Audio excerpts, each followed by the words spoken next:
Welcome to Behind the Sims. At SaberSim, we're a team of professional gamblers, data scientists, and sports nerds building the best DFS optimizer and sports betting model on the market. This podcast is a behind-the-scenes look at how we do it.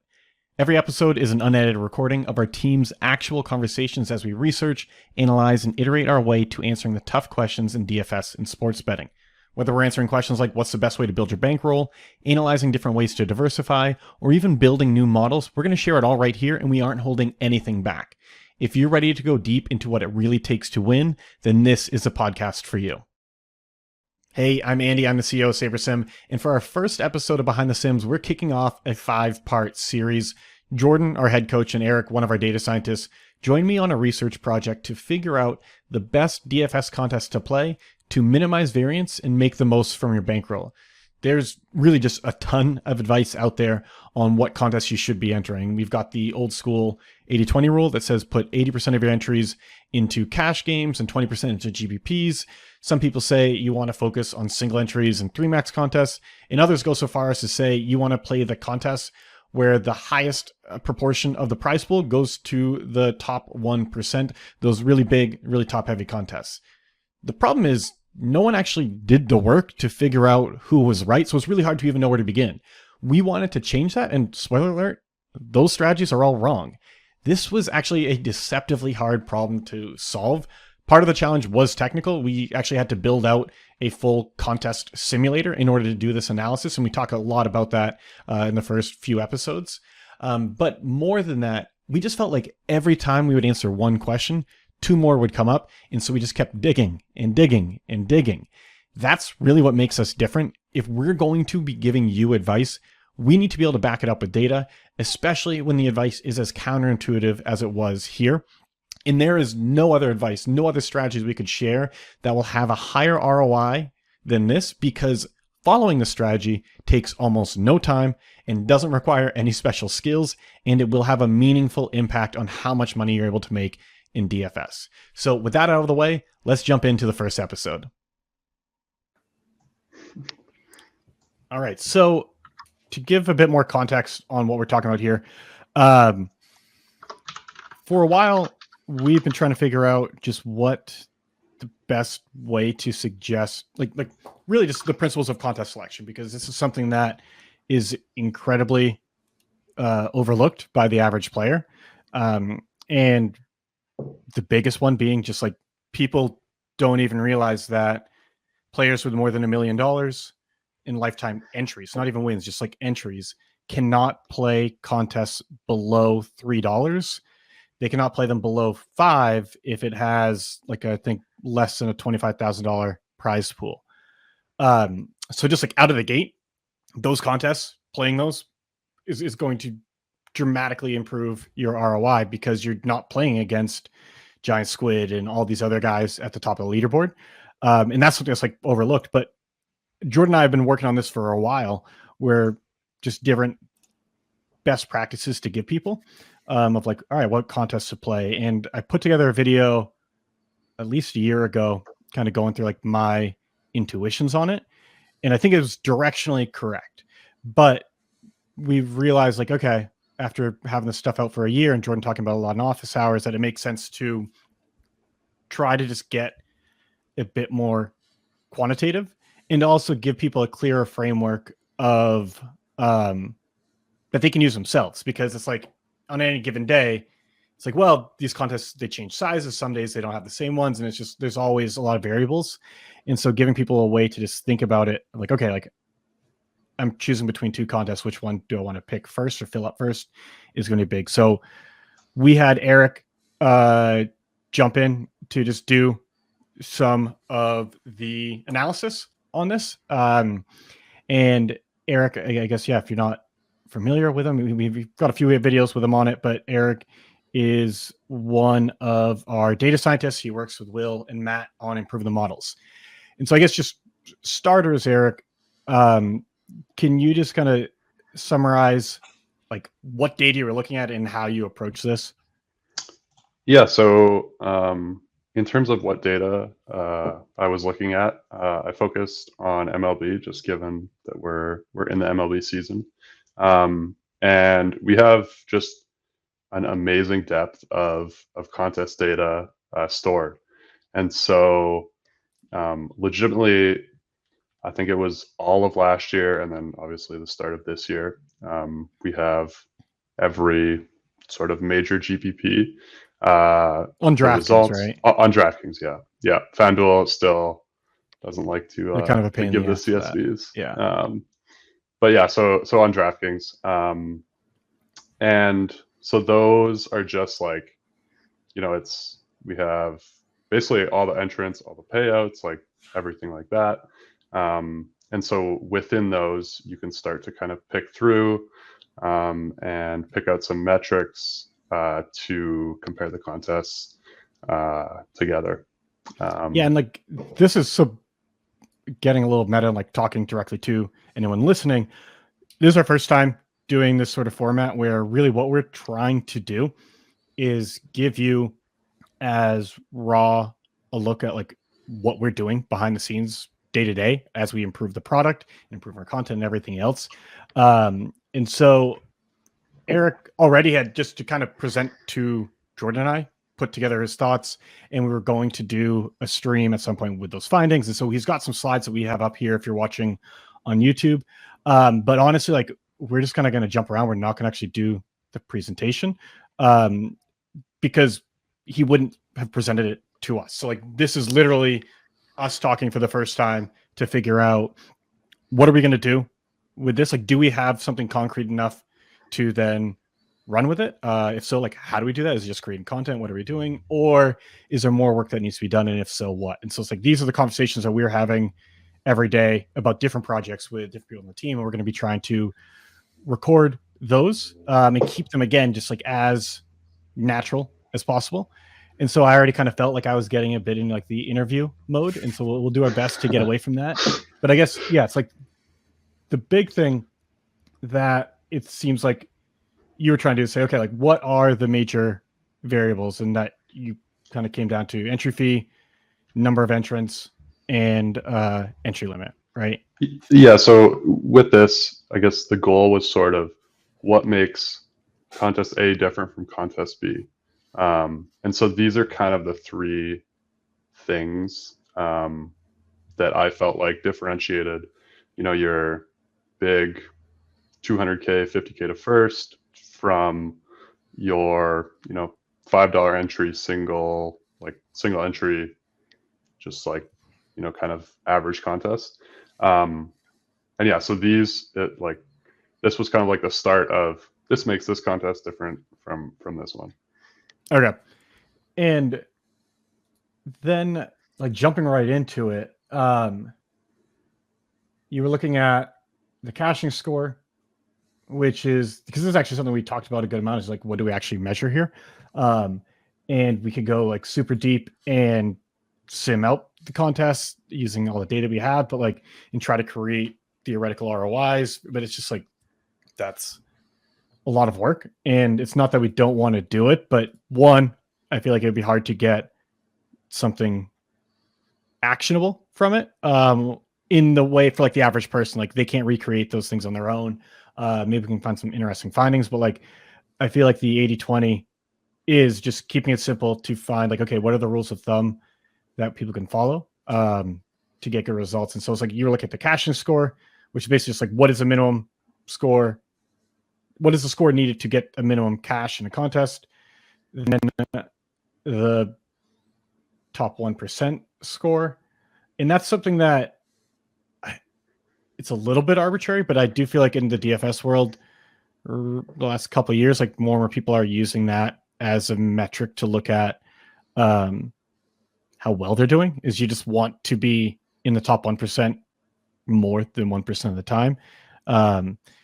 And so figuring out like, okay, like what do you actually have to get in that? Like, because if that's your goal, then the harder it is to get in the top 1%, the harder the contest is. And I mean, there's other things I want to talk about that are like, is that the goal? And is that the goal for all the contests, everything else? But I feel like it's a good thing to look at. And the last one was just, what does it take to actually like win? Anything you want to add that like that Jordan and I could be overlooking as we're just thinking about it? Yeah, just like so for median 1% score, like I think you kind of hit the nail on the head with, I mean, obviously it's possible to sim it out and, see your ROIs with the given payout structure. But so for, the reason why we care about putting lineups into the top 1% is because at the top 1%, that's when the payouts really start to exponentially grow. But it's not the small sample of did I bink or did I not bink. So it's kind of a give and take of, how good am I at, or how easy is it to get lineups at the top, but not necessarily like trying to measure these like very small probability sort of binks, I guess. So it's just a give and take there. Now that I'm looking at it, like I brought up like the Minimax on DraftKings, and it's like 41,000 entries, and to 1% of that is like 410, and like that's $6. That's a 6x payout, which is obviously higher than 2x the min cash. But like, it does seem like this, we're gonna have to like figure out how it applies, because like that's not a great outcome in this contest. And so looking at the bink matters way more when it's super top heavy. But like, I'm wondering if there's something in between where it's like, okay, like top 1% is good, but it's almost like top 0.1%. I feel like could be better. Is what I was thinking. And one thing to note too, I guess it's worth clarifying. We only did this analysis for classic slates, right? This isn't showdowns or anything like that, because I think that's one of the limitations of top 1% as an analysis in general on contest types where duplication is a big concern. That it's not exactly as proportional to your ROI, that top 1% equity. So yeah. All right. And so that's kind of an open question we'll have. And then an entry fee. Like, one of the things that you're saying here is that obviously we'd expect that it's similar. Like, my background's poker. I'm guessing a good number of people that are listening also play poker, but it's like when you look at sports betting, you are getting the same odds regardless of how much you're betting, within reason. As long as it's like under the limit, you can get the same odds. Whereas that's just not the case in DFS or in poker. It's like, as you go up, you are playing against different opponents, because that's really what it comes down to, is you have to beat your opponents by enough to overcome the rake. And so you assume on average that people with the higher stakes are going to be better. And it seems like what you found here, to summarize for anyone listening, is like the actual highest contests by entry fee have a lower score to win than, and I guess one thing I didn't even mention is like, you are doing all this relative to what you're calling like the flagship contest, like whatever is the, how did you define it? It's like between 10 and what, or like, how do you actually define it? I mean, basically I just, for most days you could do it pretty like automatically, where this is the biggest contest in terms of prize pool. And so you basically multiply the prize pool by the entrance, and just sort of sort by that. But so for each day, it's comparing the contest to the flagship. So we're always comparing. So like when I'm looking at it, the $777 contest is much bigger prize pool for baseball today than the 15. Which one are you calling the flagship? So it would be the 15. And because you're multiplying the prize pool by the entrance. Oh, I get it. Okay. Even though the prize pool is bigger, there's like 3 times more entrants, it looks like. And so that. No, I was just kidding. Yeah, it's much more than that. A lot more. Yeah. Okay, that makes sense.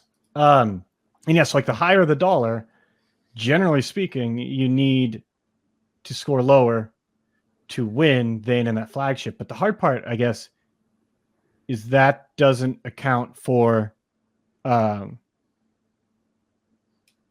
really like the fact that there are just more entrants in that flagship. And so the interesting thing is that sort of supports that, okay, these contests are harder, is looking at the score to cash and the score to be 1%. That is higher than in the flagship. So that's saying like the average person in this is better. So to even just like squeak into the money, you need to do much better, build much better lineups. But like, is there a way to account for number of entrants? Yeah, I mean, it's something I've been playing around a little bit because I do think it would be nice to, like, I guess, isolate, like, so right now for entry fee, we're not necessarily isolating the fact that like just entry fee went up in the results here. You know, obviously entry fee is going up, but we're also probably dropping the entries, and like, so there's multiple factors sort of baked into that.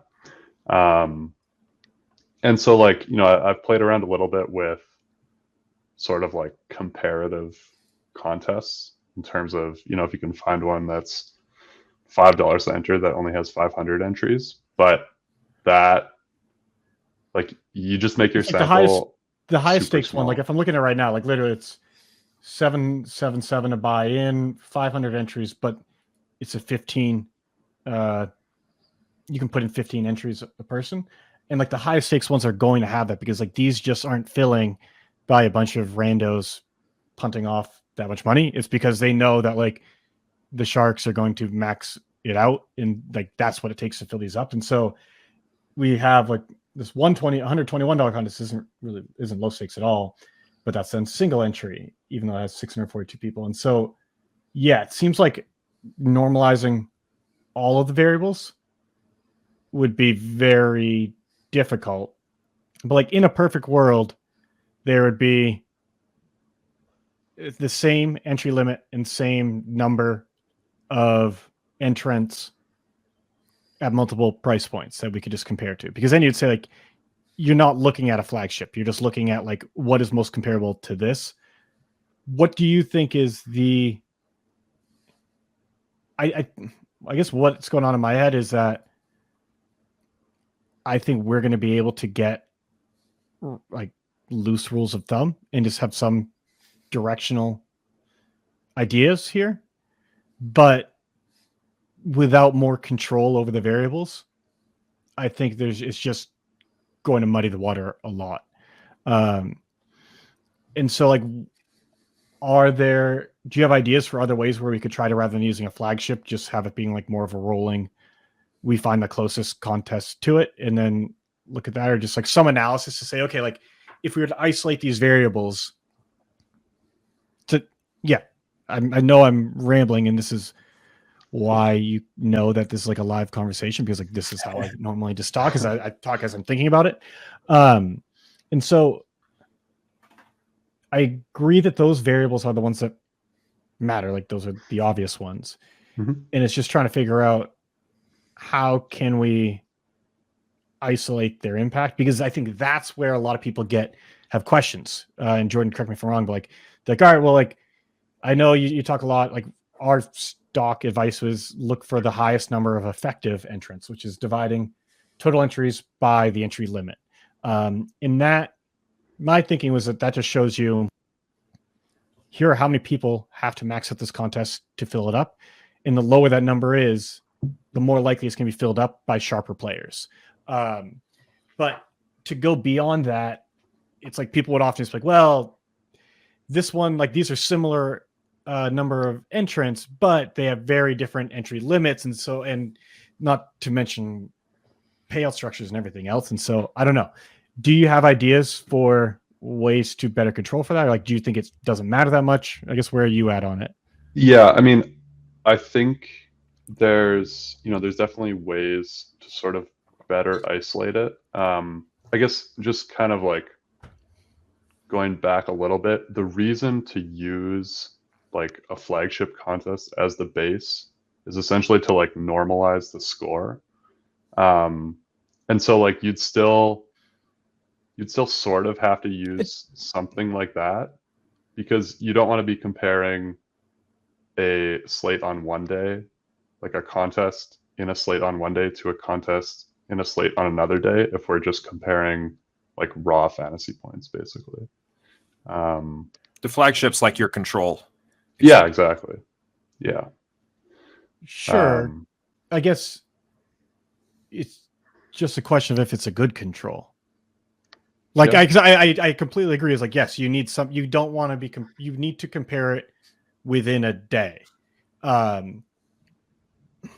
Because across days, that's when it's just like, okay, all bets are off. But it's like normalizing, to me, it doesn't normalize it. And this could just be my like non-technical mind, not using the term right, but it's like, we're not adjusting the other scores in relation to this. We're just measuring it in relation to this. So I think, yeah, it's like, this is what everything's being measured against. It's the measuring stick. I guess we're just kind of asking, like, is that stick crooked? Like, does it actually like measure what we're trying to do? Is it accurate? And I don't know. Like, yeah, I mean, I think like you definitely, or I guess, yeah, I definitely could go deeper into it. My only worry with that would be sort of like interpretability of the results. Like once you're running regressions and trying to sort of like truly isolate the factors, you're getting into a little bit of the weeds in terms of like something applicable at the end, I guess. So I guess one of the things that we should probably go back and think about is, we came up with this project primarily from like a content perspective of just saying, okay, like, what advice should we give people when it comes to telling them what contests to pick? Like this, I really do think, if even with the basic advice I gave, that can double the average person's ROI if they're not putting any thought into it at all. But it doesn't need to be limited to that, because we are a software company. And so we also do have, we pull in all of the contest information every day. And so, and like, I'm glad Matt's on this call, because like, I'm not trying to like dramatically create more work for everyone else on the team, but like, I think it's helpful to at least think about, okay, like, what could we do with this? And I mean, theoretically, we could just say, okay, we'll have a video out where we go in depth on what is this algorithm that we've built thinking about when, or measuring and calculating when it's ranking the contests. But like, we could theoretically just say, the user tells us how much money they want to wager that day, and then we just say, put this many entries in these contests, right? Yeah. And then, I mean, yeah, it's always a little bit of like, it's always a little bit difficult, because like there's so much going on in terms of like, you know, what types of lineups is like, does the user sort of gravitate towards? And so, you know, I think true, in an ideal world, you could arrive at like a pretty solid answer with like simming the contest, and okay, I'll generate 150 lineups and I'll put them in all of these contests, or like, you know, whatever, and we'll simulate out our ROIs. But like that, I also think has issues in terms of like, that's not what people are doing either. And so it's just like, again, finding that balance of but I guess when you say that's not what people are doing, like, why do we care if we give them a tool to do it? Like, they could be doing it. Like it's like, they don't need to do the math if we're doing the math for them. Yeah. Yeah. No, I mean, that is true. No,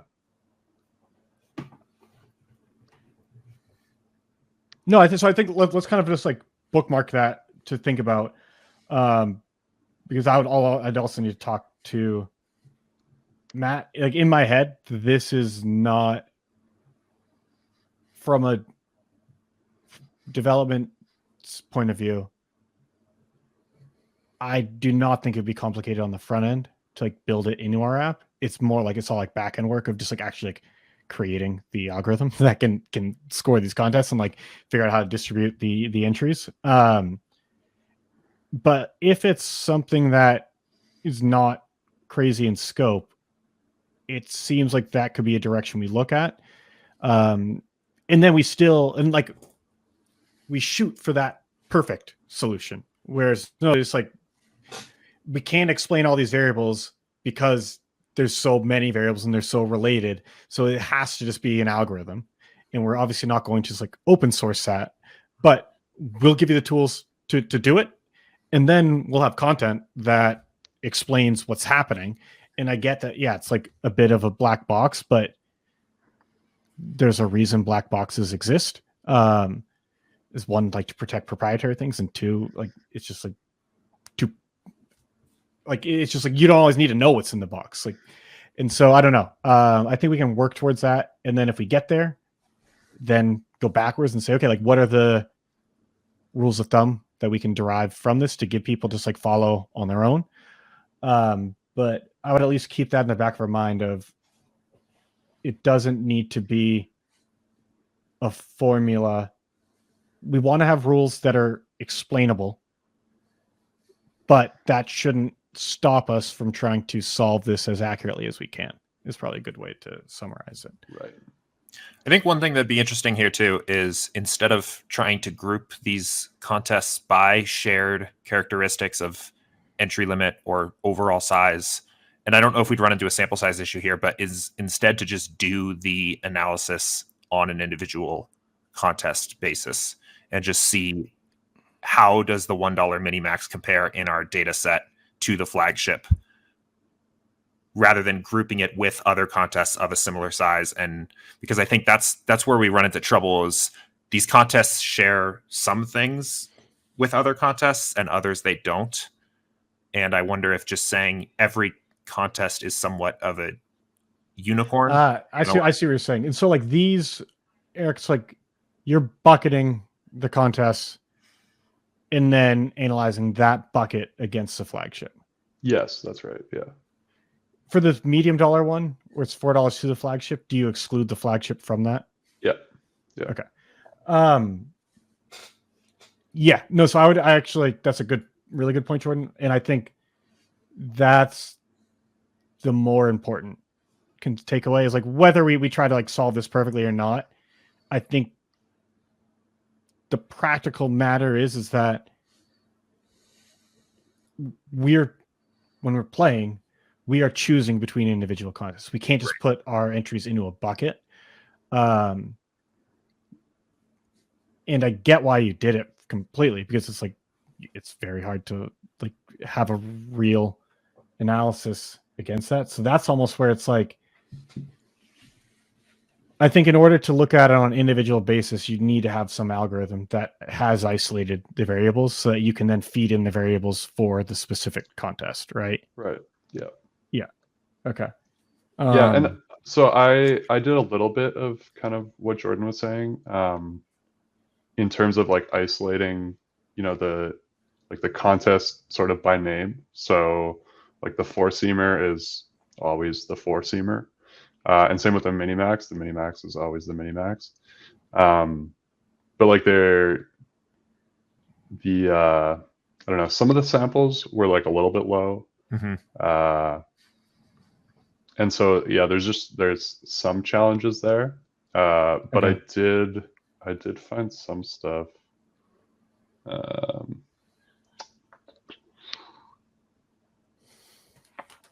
Yeah, so if you go there's like a graph on slide 14.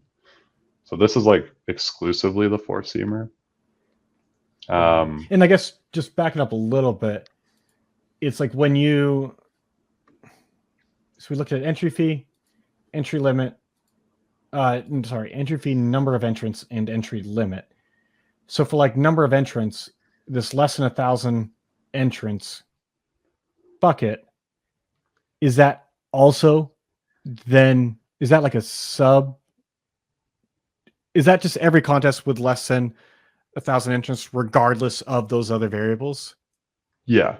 Okay. So like that, I mean, the less than 1,000 entrants, I mean, obviously it's going to have, your 777s in there. Right. It probably Right. has some $30 entries in there. Like, yeah. So. Okay.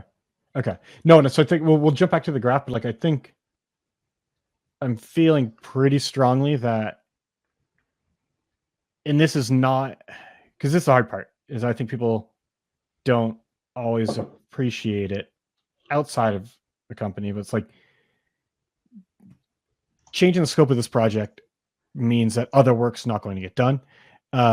So like you working on this means you're not able to work more on the ownership models. It's like building out a tool that tells people what contests to play means that we're building that instead of a different feature. And it's just very interrelated and it's zero sum. And so yeah, you and I, Eric, we've obviously had like plenty of interactions, but you work more closely with Matt. And so generally like the way I think is let's figure out what is like the best solution, because that at least shows like, okay, like this is something that's theoretically possible, but then figuring out how do we realistically do it. And maybe the answer is like, we don't get anywhere close to that, but maybe there's like some middle grounds. And so for that, that's a long way of saying that, speaking without thinking about bandwidth and other teams and other priorities and everything else, it does seem like we need to find ways to better isolate the variables. But that being said, having gone through all these slides myself, like before we jumped on this, like I think there's very clear findings that we have from it. So I think like this was valuable to like, this speaks to a lot more of those, like the content, like the, not necessarily, yeah, I guess the more qualitative advice that we can give. But I think it's clear to me, like there's still enough questions that it's probably worth it to dig more. So I guess, yeah, let's jump back to this slide. This is looking at like just this one specific contest. Yeah, so this is like what Jordan was talking about with specifically looking at the four-seamer again versus the flagship. And so like, same metrics there in terms of the four-seamer is $4 20 entry max contest. That's usually pretty big. Yeah, that's like, I think it's basically like the biggest 20 max kind of every day. And so, yeah, so what I found with that one is that it was like pretty soft comparatively.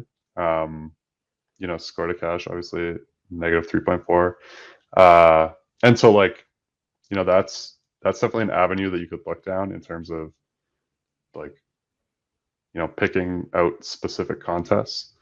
But again, for some of them, they just don't run them all that often. So I don't know. Yeah, I almost wonder if we could just pick out a handful, like just, so one of the things that I did in poker was just work with like a PhD game theorist to, this was way back in the day and now it's like more commonplace, but it's like to solve different games using like to try to find like the equilibrium strategy where if anyone deviates from a strategy, they are theoretically giving up edge. And for practically any poker game, at least at that point, there's so many possibilities that you have to create buckets. You have to say, okay, what do I group together in order to make this computationally possible? And there's lossless way of making what's called like an abstraction, a bucket. There's lossless abstractions where it's like, okay, I don't care if this is heart, like the ace is a heart and then the seven is a spade. I just care that they're not the same suit. And I want to, though, also make sure that we're tracking the suit to see if there's a flush draw on the board and other thing. And so what we found is that it's very hard to algorithmically create, or algorithmically is not the right word, to automatically create really good buckets. And that the ideal situation is you would hand select all the buckets, but like obviously the bigger the problem set, the harder it is to do.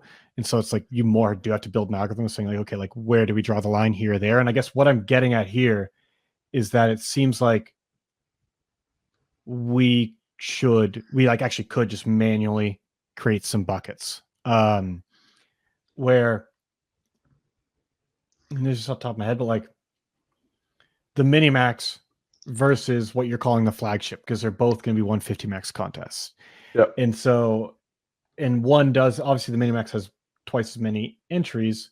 So it's like one of the things where it's almost like we do that analysis and then we keep in mind like your overall analysis that you did already.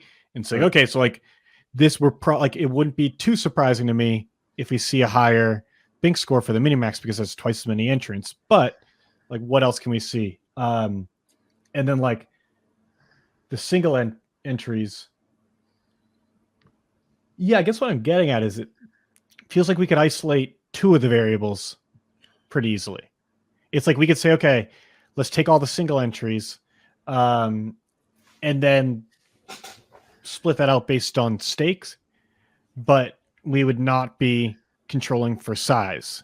And like vice versa, we could take all the single entries that are a certain size, but not control for stakes. And then it's like you would create a flagship. And flagship at this point, flagship's not right, but like you would create like a reference for each of those buckets. That would be different because you're not trying to say, okay, like, yeah, I don't know. Does this seem like the right direction? Does that make sense? I think it does. I mean, especially the comparison between the mini max and like the relay throw there. Because I mean, essentially for that, we have differences in like obviously dollar amount, like entry fee, and then like a pretty slight difference in total entries. And so like, yeah, again, keeping in mind what we've seen sort of like in the sort of like big aggregate, I think you definitely could compare those with sort of like the general trends in mind, but also find some deeper sort of relationships between the contests to like isolate, okay, here's the difference in a $15 versus a $1. So. Right. You're almost, yeah, because I guess we're not even, I know it said we create different references, but I don't think we do. I think it's like, if we divide up all single entries and split it up by, so naturally that it means we're like, one of the variables we're controlling for is like the entry limit, because we're saying only single entries. Yep. Then we divide that into buckets based on buy-in. We would more just be saying, okay, I guess you'd probably pick like the middle of those buckets. Like, it's not like you're picking something outside of that to compare it to, but you're saying, okay, what is the, like, you're just looking at those variables that we've already talked about, the cash number, top 1%, maybe the 0.1% in the bank, and then saying, how do those compare based on the buy-in? Knowing that there's some noise in there by not comparing the number of entries. But then we could do like the separate thing where it's like, okay, we still are looking at only single entries, but now rather than dividing by buy-in, we bucket by the number of entries. And then probably looking at both of those data sets, you could, again, it's still not like perfectly quantifiable, but I think that gives a lot more precision. Does that? I like that. I think it's how, I mean, like, how much work is that to do? I mean, the big like time consumer there would be obviously picking out the contests. Because like in terms of how is it stored right now? Like, do we have a database where it's like each row is not even row, but like each entry is a contest, yep. And we know the variable, we know like,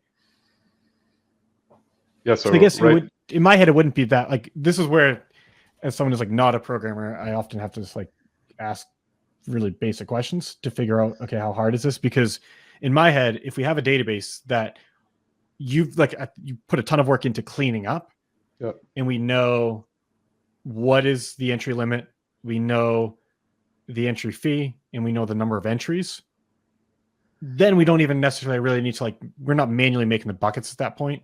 We could just say, okay, like these are the bands that we're looking within, and just automatically like write a query to find the contents to put in those ones, right? Yeah. So I mean, we have that. Like that's okay.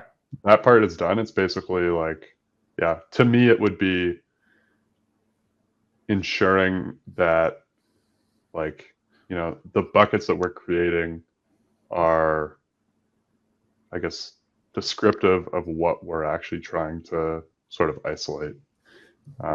Yeah. So. Yeah. And I mean, maybe you could do. Would it make sense to potentially throw out some outliers on the variable we're not controlling for?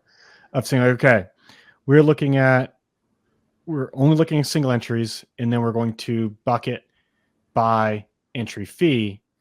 But within those, let's throw out the ones that are like 20 people and the ones that are 20,000 to at least like try to minimize the impact of those outliers. And I'm assuming the answer is yes, that's valuable, but it's me a question of like, how small does that make our sample? Yeah, I mean, that would be the question is, I mean, I think, like, I don't think that it's a bad thing at all to throw those out. I think if it makes our sample too small, that should lead us to like, okay, this analysis isn't trustworthy, essentially. Yeah. We shouldn't, just because it makes our sample small, we shouldn't include it. But yeah, I mean, I think, taking care of some of those outliers, obviously would be a value add. Okay. Jordan, do you have any thoughts? I'm just making some notes. You can say no. But... I think, I mean, so I do think there's a couple interesting targets where just like two contests are very similar and have one different unique characteristic that could just be compared directly to each other to quantify that characteristic. Can you give an example? The $4 20 max and the quarter jukebox are almost always the exact same size, and they're both 20 maxes, and they both run every night. And comparing those two just against each other on our and our rich data set of what we have for that might let us just quantify what is the impact of being over or under that $3 threshold. Because otherwise, actually, so super Jordan, simple. What would be helpful is then, do you want to? Yeah, that might be like the 80-20 of this. Might be better, but like, we can find the contest pairs. It's like we probably still want to do the buckets, but we can probably find the contest pairs that make sense to compare directly, where it's like, okay, these are similar size, like the Minimax to the flagship, or quarter jukebox to the four-seamer. And then just see like, okay, how do those compare day over day? And that will really help us tell more, like that's a buy-in kind of a one, I guess. Yeah. Like, well, another one is the Chin Music, the $5 single entry is very close to this. It is $5 and it's very close to the knuckleball. Daily dollar. It's very close to the what? No. I'm talking about the $5 Chin Music. Yeah. So there's another contest called the Knuckleball that is a $5 150 max. And it's also generally around 5,000 lineups total. That would be a good pair to compare entry limit as the factor. There's probably a lot of these that we could isolate and try to study. Just so maybe between contests, this might be like, I mean, I guess like practically speaking, Eric, like to just rerun this using first filtering for one variable of just saying, okay, we're only looking at single entries, and then bucketing based on another, is that something that's like hours of work? No, it's half an hour, 15 minutes. Okay. Like it's then I would say literally like, just everything is like cleaned and ready. It's basically just, how do we want to filter it? And so, yeah, I mean the thing that takes a long time is taking running it. like the full contest and then turning it into the one row where it's entry limit and everything, and then like, obviously the metrics with cash score and all that. Like that's what takes long. But we have just a table with like one row is a contest with all of the attributes. And so now to filter it however we want is quick, basically. Okay. So yeah, what I would say is I still want to dig into this a bit more, but like,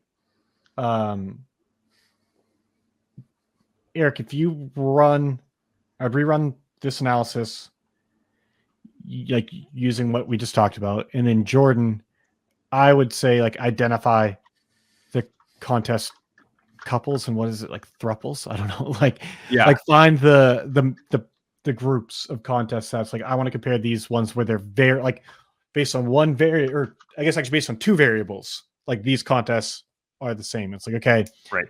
These are all $5 contests with similar number of entries, but different entry limit. I think that's going to be interesting because it's like what Eric will give us will be directional, but I think it will be much clearer, the direction, from getting that more granularity.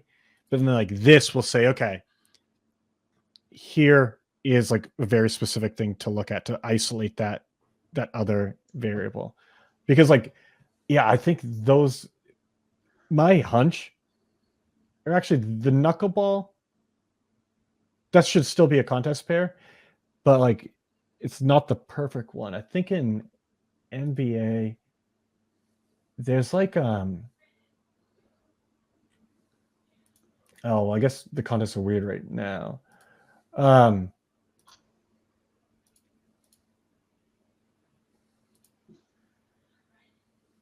So basically what I'm getting at is like there's one this. So the $5 contest, because for the knuckleball, the prize pool is smaller than $20,000, pros can't play it.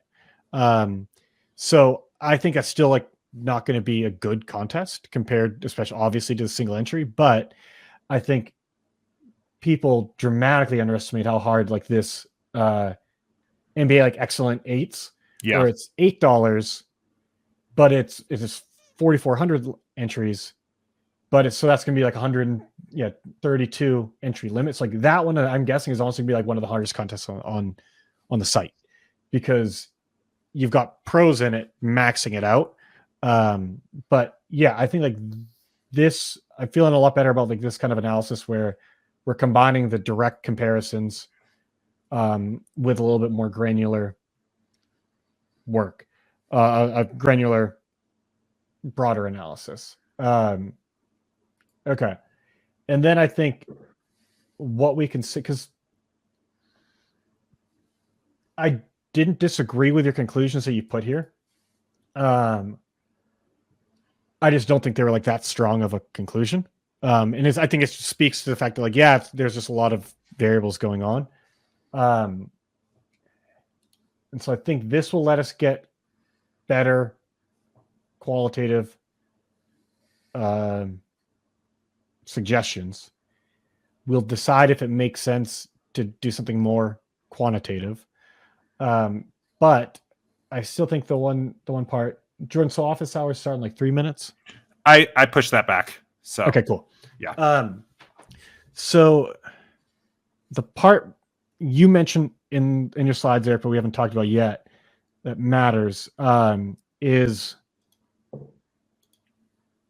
like my focus has always been on okay, like these are the highest ROI contests to play, but that completely ignores the variance. There's like sub arguments where it's like Julian plays, Squid plays, like he fades very heavily. And so I think that likely leads to a higher ROI, but it very clearly leads to much bigger swings. Whereas someone like Whistles really just tries to like match field exposures, field ownerships. And that dramatically lowers variance. The question that matters is, okay, how big, like, I've talked to Julian about this, where it's like, I think there's a good chance the gains that he gets in the ROI are not necessarily worth the swings that come with it. For Julian, he's in a bit of a different financial position where like $1 million doesn't matter. But like those kind of discussions matter way more to the rest of us. And I think out of scope for what we're talking about now, but I do think like looking into how you're constructing your lineups, especially around ownership, is going to be valuable to dig into down the road.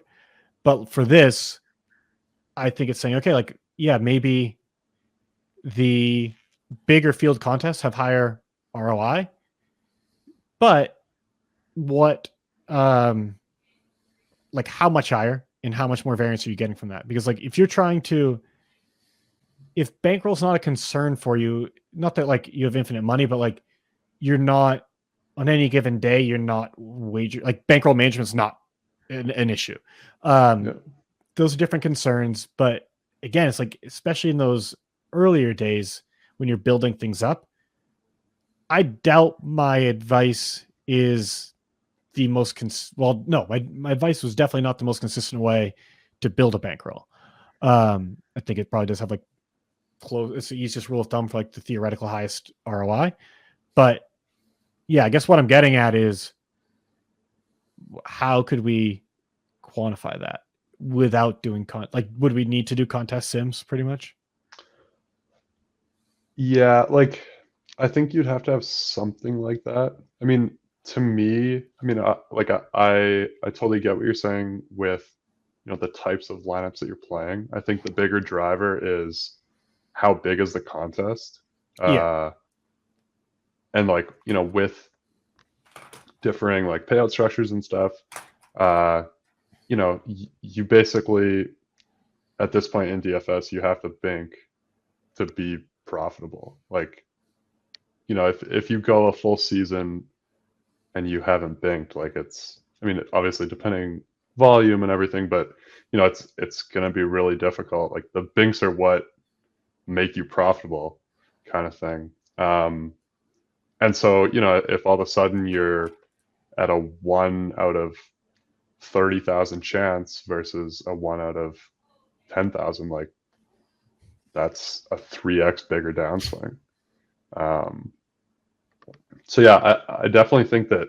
Well, that's something purely based on that. explore. I mean, in general, the higher the ROI, the lower the variance, but like that's not the biggest factor there either. So it's like, this is more just me nitpicking, where it's like, I doubt it's 3 times the variance, but yeah, assuming the ROI is higher in the 30,000 person contest. right. It's just a question of how much higher. But sorry, keep going. Yeah, I mean, I guess all I was going to finish with was like, I think that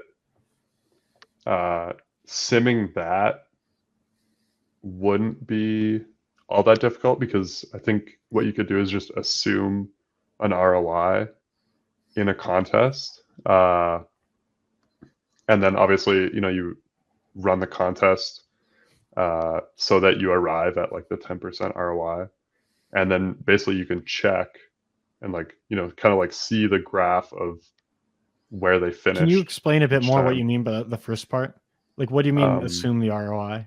So like if you assume that you're a 10% ROI player, I think this is like I think this is like a poker thing, actually. Like, aren't there like poker variance calculators that I've seen that? Yeah, but I think so I guess this is fundamentally, I think this is conflating a lot of variables, because just like we talk about how average projections don't mean much because of the distribution,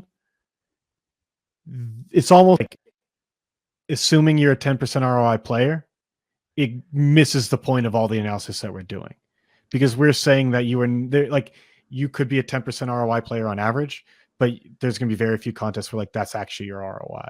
So I think if that's a fundamental assumption in this, we want to find a different way of doing it. Gotcha. Yeah, I mean, I guess what I was going for was more, that isolates the variance, right? Yeah. Okay. If you're assumed at whatever ROI, you might be 10% ROI and you might lose for 50 days or whatever. So basically, yeah, that is basically just isolating the variance of the contest, right? Which would be and then a you'd function want to of separately figure out okay, how do I accurately determine what the ROI is? Yeah, it's like a separate thing. Yeah. Okay. And I mean, for the calculating the ROI, that's more where it's measuring the variance is more of just a math problem. Yeah, which makes it a little bit easier. Calculating the ROI is you're simming the contests out. Yeah, and to calculate an ROI, you obviously have to make decisions about what type of lineups you're entering. Right. Sort of all of that also goes into it. Whereas if you're just a static, okay, I'm assuming a 5% ROI. And then what are you assuming for a? Well, I'm just saying people can arrive at a 5% ROI in different ways with different approaches. That's what I was thinking about. Yeah. Okay. So how do you measure that? Because I would assume there's lower and higher variances ways of getting there, and so to the same ROI. So another thing that I'm sorry to interrupt you. Another thing that comes into play here too is assuming whether or not wins are reinvested. If you're reinvesting wins, it makes sense to play a lower variance strategy so you can. What do you mean? Sooner. If you're playing with a static bankroll and every win just refills that bankroll and the rest is removed as profit, your goal of how high or low variance you should be playing would be different than if you were trying to grow your bankroll and every dollar won makes the bankroll larger. Yeah, because if I could employ a lower variance strategy, but build my bankroll from 1,000 to 1,500 in a week, then in 6 days I can play with whatever percentage of 1,500, right? Then you're compounding almost. So I don't think it's that simple. I get kind of the point. But I mean, so to me, I almost that's a separate question of that's risk management, not variance management. Because if you're going to create this sort of like a toy game where you're just saying, okay, these are the rules I'm forcing into it. Let's compare two scenarios. And you say you are not putting any more money into the bankroll, and you have I guess static means you keep topping up to that amount, because if you don't, then you want lower variance, and if you do, if you have infinite money behind, it can always top up, then you would probably just want to play a single entry that uses the entire bankroll, if you can just keep topping up your bankroll. So it's I feel those kind of financial things, it's it's a secondary analysis where we would want to find, because no one doesn't want bankroll growth ultimately. It's more just a risk question of do you want to deal with swings? And what you're saying is, you're saying that static person is just more the person who just wants to keep churning out steady profits, whereas if you have a smaller bankroll and you're trying to get a bigger bankroll, like you're going to be willing to take more risk on. Is that effectively it? Yeah. I mean, I feel like everybody wants to be profitable, but I think there are people that aren't actively trying to grow their DFS bankroll, in that they're not looking, if they're getting, I don't know, $500 of action down in a slate, they're not trying to grow that to 5,000. They just want to play what's invested there and take the profits out, which is, that person would theoretically have a different strategy, or should have a different strategy, than someone that's actually trying to turn that into $5,000 of action every night. Because the person that has that $500 and is happy with that wouldn't care as much about how high variance their strategy needs to be. They just know that they're profitable long term, and they can collect on those profits whenever that happens to happen. But the person that's growing their bankroll, there's an advantage to getting to $1,000 in action a night more quickly, because then they're capitalizing on that more quickly. It's not all in one day having the larger roll. I think if I met a person with that like point of view, I don't know that it's like purely logical, because to me the question is, are you trying to grow your bankroll or not? But like saying, I know I'm profitable, I'm just going to keep putting down X a day forever. Like I guess that to me is like just an arbitrary choice, because if you're trying to minimize, you're saying like they don't want to minimize risk, but they don't want to wager more. So I just feel like that's sort of conflicting, where I just like, I don't know. I don't know if that person exists. Like maybe they don't have aspirations of becoming a millionaire from DFS, but like, and they've sort of found the spot where they want to like stay. But I don't know if that then suggests that they don't care about variance, is more what I'm getting at. Or am I just like misunderstanding what you're I mean, I get what you're saying. I think, I mean, the person, maybe somebody getting $500 down a night would not want to commit any more than that if they knew they were unprofitable beyond that. I think that would be like a very practical reason to stay at a certain. Right. So how does that impact the like variance analysis though?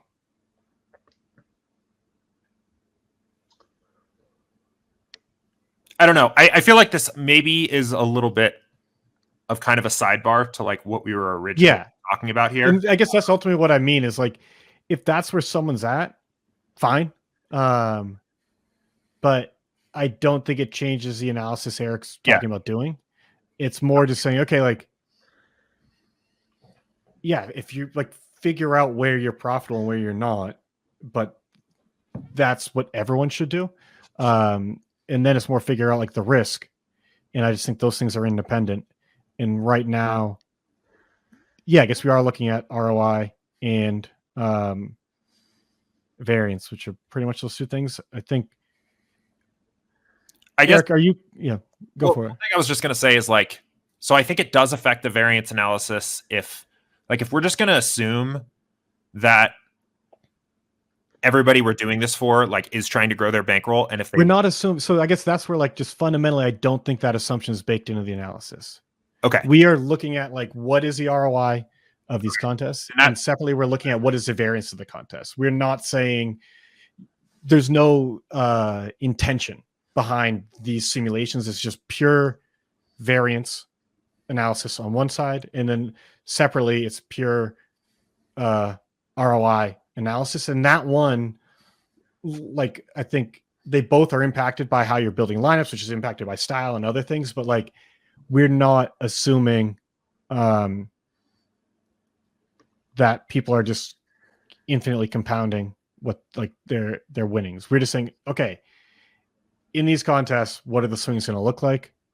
Okay, and going on from there. Gotcha. Because I get your point, and I think that's more like, to me, it's more like we've got to do the underlying fundamental analysis first, and then on the content side, we can talk about, okay, people have different goals. People have different priorities, other things. That's fine. Your priorities don't change the variance of this contest unless you intentionally change the way you're building your lineups for it. Here are the ways you could do that, but like that's a separate conversation. Like here's sort of like just what goes into the variance, what you want to look at broadly speaking, and then we can kind of give people different suggestions.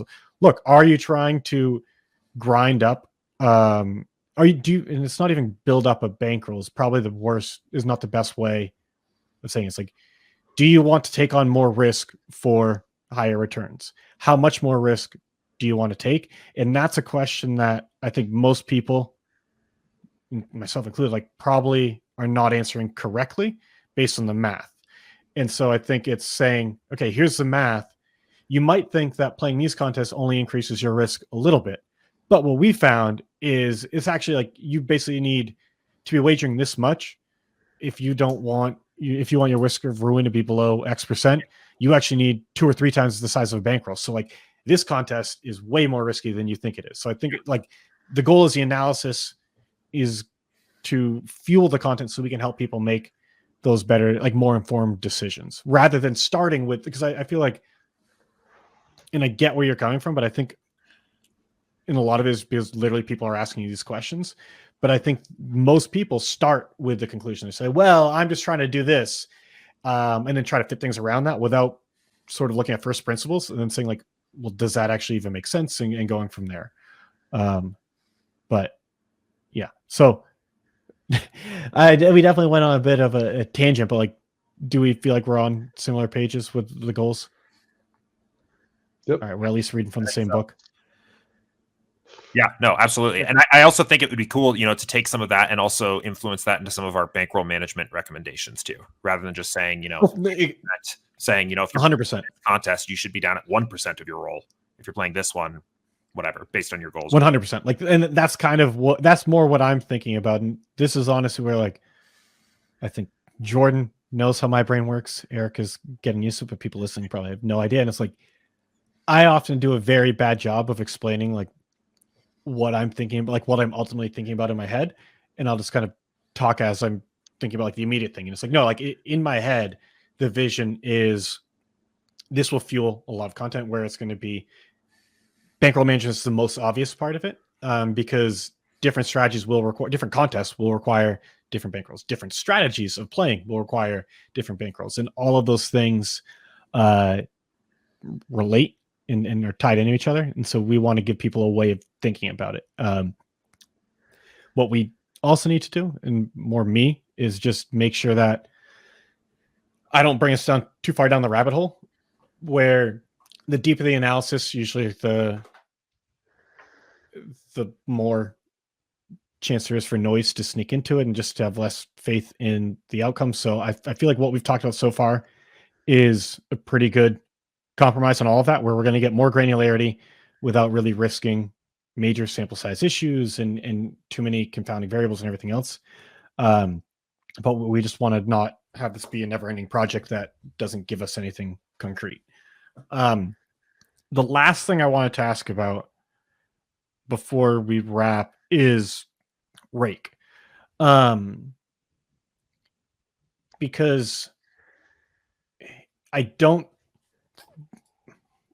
this is one of, honestly, I'm having a hard time like wrapping my head around it. So I could be thinking about it wrong, but I don't think it's inherently accounted for in the analysis that we're doing. It's like that's accounted for in the payout structure, which is not what we're looking at. So yes, if we come to the conclusion that the high stakes contests are harder, like that wouldn't be a shocker, but we come to that conclusion, that in and of itself doesn't mean much because the high stakes contests also have noticeably lower rake. Not across the board, but like generally speaking. So how can we look at that? In the rake is high across the board. I'm guessing it'll be obvious. Like some of these contests it's not even close, like the same ballpark for skill level. But how would you be thinking about factoring in rake to this analysis, if at all? Like, is it just a secondary thing? Like, I don't know. Yeah, I hadn't really considered it. I guess,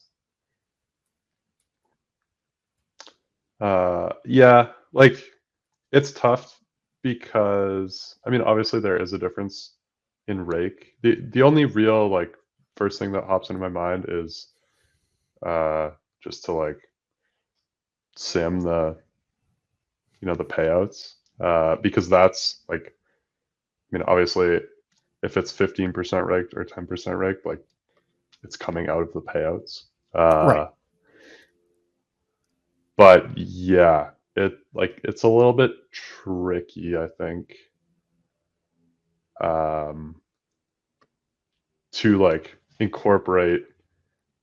The high dollar stuff is the players are 20% more skilled, however you're measuring that or whatever.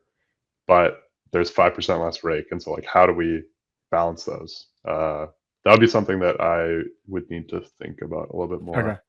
I wouldn't set aside time to just think about it, but I would keep it in the back of your mind. Honestly, I'm guessing, I don't think it'll tell us a ton immediately, but it does hint at what I think the bigger question is just like, how can I tell when I'm not profitable? How would you think about that question of like, okay, yeah, just in general, I guess. So I guess I don't know if you were like if I was thrown into a sport and was playing it, like I would attack it at more of like a micro level in terms of who am I playing and like what are ownerships like on those players, stuff like that. I think like in general at the stage that DFS is at right now, like if your lineup is all 1% players or like stuff like that, I mean, you probably have gone wrong. But like it's definitely a difficult sort of proposition to to actually analyze like here's what I played, like is this plus EV basically, and so like I mean some of the like the top 1% and that sort of thing can help you arrive at a conclusion earlier. But I mean, it is tough to come up with like, oh, I'm for sure plus EV here, or I'm not plus EV here. Yeah, and I think the way people tackle it in DFS is going to be similar to the way people did in poker, where it's based. I mean, in poker, it's almost, there are much better rules in poker for bankroll management, or not better, but like there's clearer rules for bankroll management in poker, whether you're playing big tournaments, cash games, of how many buy-ins to have before moving up to the next stake. And pretty much it's like when you have that, you'll take a shot and say you'll give yourself, I don't even know what the suggestions are now when like edges are smaller, but like say it's 100 buy-ins, it's actually probably low. But just for round numbers, say 100 buy-ins for cash, and you get that and you're like, okay, I'm going to move up to the next stake when I'm at that. But I'm going to move down at this point. And you just moving up the stakes of poker is just like you just are constantly taking shots and waiting for it to stick, which is basically just waiting for variance to just take you. But it's also just, you can't quantify it in advance very easily. And it's not as though in DFS you can, but I think it lends itself better to that, where like in a perfect world, if we had perfect ownership projections and our simulations were perfect, meaning not that like our projections were, we knew exactly what was going to happen in this game, but our ranges of outcome perfectly represented the actual likelihood of the actual range of outcomes. You could relatively easily say for any one lineup, okay, I know what I need to get for this contest to win, to come in top 0.1%, and I can figure out how many points I need for each of those payouts, and then run your lineup through the sim to see all the different possible outcomes and calculate the EV. And if you knew what the actual contests were and like what those numbers actually are, that would just tell you like a number, like if you're plus EV or not, right? Yeah. Okay. Yeah, I mean, obviously. Sorry, do you? No. And go more on that. I'll just like, I agree that like, to me, that's like optimized DFS is, you're holding basically all of the externals like constant, and you're saying, okay, like, I know exactly what all of this is, and here's my ROI. But what tends to happen is you always, like, no matter what you build or whatever, like, you're always inflating your numbers to some extent in terms of like, I don't know, like, I'm gonna bank this contest 2% of the time. It's usually not 2%, and I think it's something similar in sports betting where usually you're overestimating your edge. Yeah. And so, like, I mean, obviously, it would be like optimal to sort of figure out your ROI that way, but I think it's almost unattainable in practice to like arrive at a true ROI that way, just with all of the different factors. And no, and I agree, because I mean, it's not even just having perfect ownerships, it's having perfect lineup, like being able to, because ownerships are one thing, but it doesn't directly translate to the actual lineups that you're competing against. And so like that's another layer. And then like a perfect sim is an entire different thing as well. So there's a ton of variables there. And I think you touch on it with sports betting. It's really just not just sports betting, but like Kelly Criterion is a formula to help you, not to help you, but to maximize bankroll growth. One of the inputs is what is your edge on this? And I think it's less that, well, yeah, people do overestimate it, but not in the way I think most people are thinking about what their edge is. It's not that they're saying my edge is 5% when it's like 3% is in. It's not like they're just like off in that way. It's that they are underestimating the times where they're just like completely wrong, and the risk of a zero is just very big. And so even if you actually do have, this is like a really shitty way of explaining it, but it's ultimately that like with the Kelly criterion, if you follow it perfectly and you're wrong on your edge and you are overestimating your edge, you're wrong on that side of it, you're going to go broke. It's like, even if you are right, it's just like you're still taking on a ton of variance, but if you're wrong, that's the better way of phrasing it, is the consequences of overestimating your edge are very costly. And if you're putting in thousands of bets, you are likely going to be wrong on enough of those to go broke. And that's more what it is, in my opinion. Like, that's why most people do like even half Kelly's pretty aggressive, like a quarter Kelly, like size it down, where it's just, they're not saying it's optimal, but they're just saying more like my inputs are off. I guess what I'm getting is, like, if we're not trying to be precise in saying this is my ROI in this contest, but rather are saying, am I profitable or not? Or like, with some range of outcomes, where some like margin for error, I mean, do you think there's too much noise to even get that? Or I like it would be tricky. I think the error bands would be pretty wide. Like, yeah, I mean, obviously depending on the sport and that sort of thing, and like, I mean, at some point your results are your results. But it is hard, like, in NFL, you play a season and it's like, maybe you're minus 15% ROI. But like, what is that sort of indicative of? It's kind of hard to tell. Yeah. I think we'll wrap for today.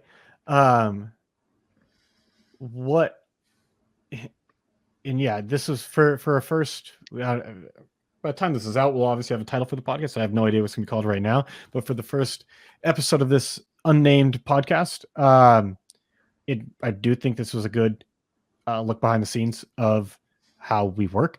We're having conversations like this every day, and then going back and like doing the work and going from here. And oftentimes, especially when I'm on the call, I'm going to bring us in like weird directions and go down rabbit holes. And it's less to say, let's do all these things now, but more just explore like, okay, how far could we go with this? And then let's take the next step and then reevaluate and see, do we want to keep going?